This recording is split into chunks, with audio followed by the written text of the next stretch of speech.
In the west part of Africa, a country called Sierra Leone, where the sounds of children's laughter once echoed across the fields, innocence was stolen the day war fell upon the land. Kareem, a 15-year-old boy, had been forced into service by a ruthless military group, and his world had become a living nightmare. He hadn't always been a soldier. Before the war started in Sierra Leone in 1991, Kareem was simply a boy playing with his younger sister, racing through fields, and listening to the stories told by his mother under the light of the moon. But that world had vanished the day the rebel came. His village had been attacked, his family scattered, and he had been dragged into the fight, becoming another puppet in a war he didn't understand. Kareem transforms into a child soldier immediately. At first, he resisted, refusing to pick up the weapon they pushed into his hands. But after days without food, beaten into surrender, and forced to witness unspeakable atrocities, he realized he had no choice: kill or be killed. The rebel leader, General Kai, was a merciless man, his face scarred from countless battles, his voice cold as he commanded his army of stolen children. General Kai had risen to power during the chaos of the Civil War, seizing control of the diamond mines that fueled the conflict. It was these blood diamonds that funded his reign of fear, allowing him to gather weapons, pay mercenaries, and crush anyone who dared to oppose him. Kareem wasn't alone in his suffering. Among the child soldiers was Saffie, a girl who was also captured by General Kai, around his age with sharp eyes and a rebellious spirit. She had lost her parent and older brother to the war. They had been killed in front of her by General Kai, his blood soaking the ground as she was dragged away. Unlike Kareem, who struggled with his conscience, Safi's heart burned with vengeance. She had vowed to kill General Kai and every man responsible for her brother's death. Her anger gave her strength, but it also made her reckless. The two children were bound by their shared trauma, though their paths seemed to separate. Kareem wanted to survive, but he feared losing himself in the process. Saffie, on the other hand, had already accepted that her innocence was gone.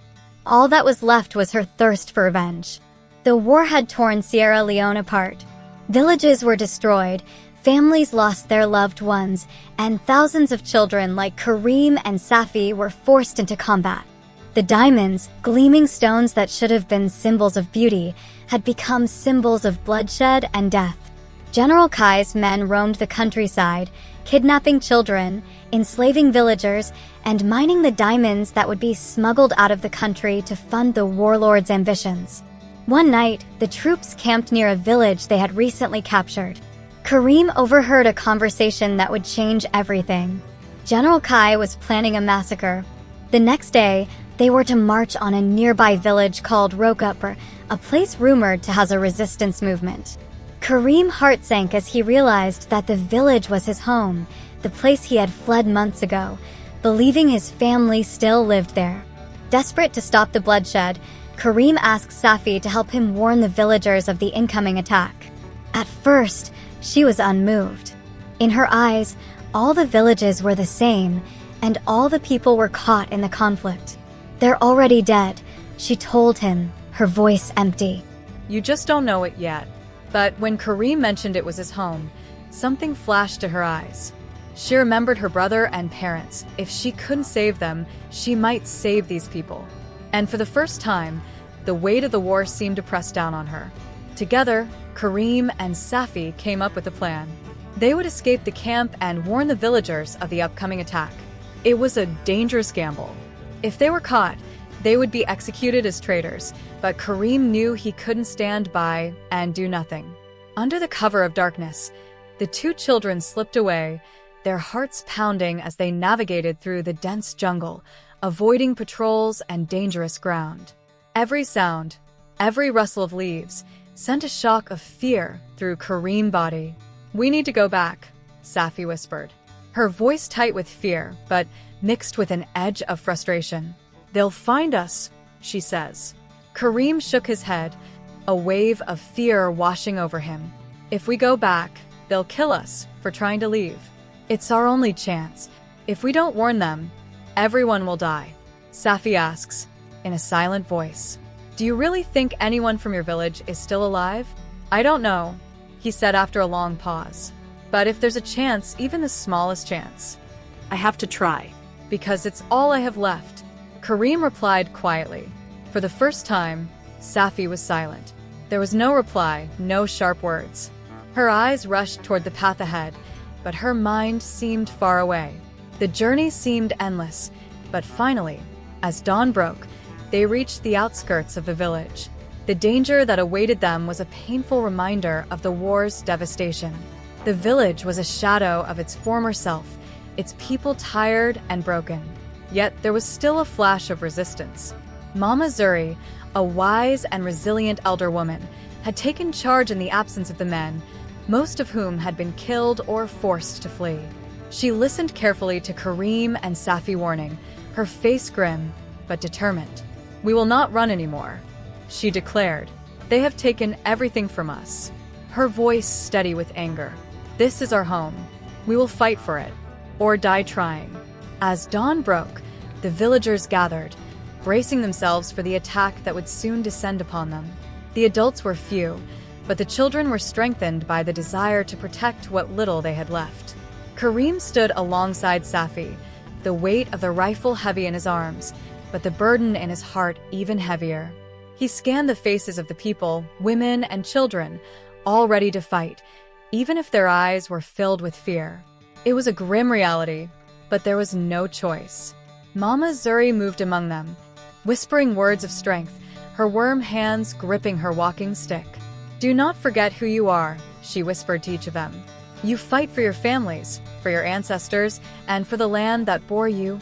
Safi stood apart, sharpening her blade, her eyes fixated on the horizon. Kareem noticed the slight tremble in her hand, a sign she was not as calm as she seemed. "Are you ready?" Kareem asked, coming to her side. Safi didn't look at him. Her voice trembled with vengeance. "I've been ready for this moment my whole life." The sound of gunfire erupted as General Kai's forces stormed the village. The sky was filled with smoke, and the earth shook with the force of explosions. Kareem fought alongside Safi, his hands steady on his weapon, but his mind was torn by the chaos around him. Children screamed, men fell, and the blood soaked into the dirt as the battle raged on. Safi, driven by her need for vengeance, pushed forward, cutting down anyone in her path. Her eyes were fixed on General Kai, who stood at the center of the bloodshed, barking orders to his men. As she moved in for the kill, Kareem saw something she didn't, an enemy soldier aiming at her from behind. Without thinking, Kareem jumped forward, knocking the enemy out of the way as the bullet touched his arm. He shrank in pain but kept moving, knowing that if they didn't stop General Kai, everything would be lost. Together, Kareem and Safi confronted the warlord. In the final moments of the battle, Safi stood face to face with the man who had taken everything from her. He was about to shoot Safi, but Safi was fast. She immediately knocked General Kai down. But as she raised her blade to finish him, something stopped her. It wasn't mercy. It was exhaustion, the realization that killing him wouldn't bring her brother back. Kareem, standing beside her, placed his hand on her shoulder. "He's already lost," Kareem said quietly. General Kai was captured by the villagers and taken away, his empire of blood diamonds falling apart around him as the villagers drag him away. After the battle, as the dust settled and the cries of the wounded filled the air, Kareem found himself roaming through the leftovers of the village. The smoke had begun to clear, revealing the destruction left behind. Bodies littered the ground, both rebel and villager alike. He reached what was once his home, his breath catching in his throat. The house where his family had lived was no more than a burnt shell, its walls charred black, and the roof collapsed inward. Kareem's knees collapsed, and he sank to the ground, his chest tight with the weight of grief.